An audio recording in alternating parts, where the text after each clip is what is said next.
नमस्कार फ्रेंड्स, मु पीके आपण मानक स्वागत करुच्ची पीके भाई न्यूज यूट्यूब चैनल को।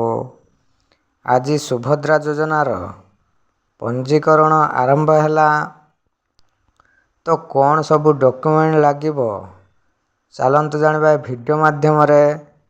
ता पूर्व चैनल नुआ थिले एबे पीके भाई न्यूज यूट्यूब चैनल को सब्सक्राइब करी साइट रे थिबा बेल आइकन को प्रेस कर देंगे, जहाँ फल समस्त खबर अपडेट चैनल माध्यम आपण मैंने पाइपर। एवं चलते जा संपूर्ण वीडियो उपर को देखु। सुभद्रा योजना रे आवेदन करने निमंते हिताधिकारी पाखरे निज ना रे आधार कार्ड किंबा नंबर थिबा एकांत आवश्यक।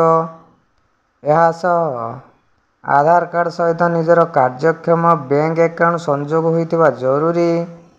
हिताधिकारी मोबाइल नंबर टी मध्य आधार कार्ड सह लिंक होइतिबा आवश्यक बोली उपमुख्यमंत्री प्रभाती परिड़ा जाकि सूचना देइचंती। एवं जिलार समस्त अंगनवाड़ी केंद्र, ब्लॉक कार्यालय, पौरांचल कार्यालय, मह सेवा केंद्र और साधारण सेवा केंद्र रे आवेदन फॉर्म पर्याप्त परिमाण रे उपलब्ध हेबो।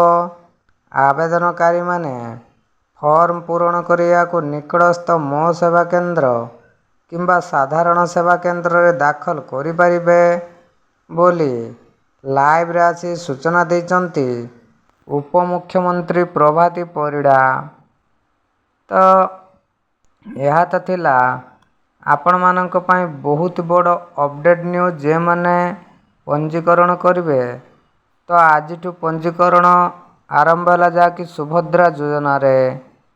तो यही इंफॉर्मेटिव वीडियो पाया चैनल को सब्सक्राइब करी साइट रे बेल आइकन को प्रेस कर दियंतु। थैंक्स।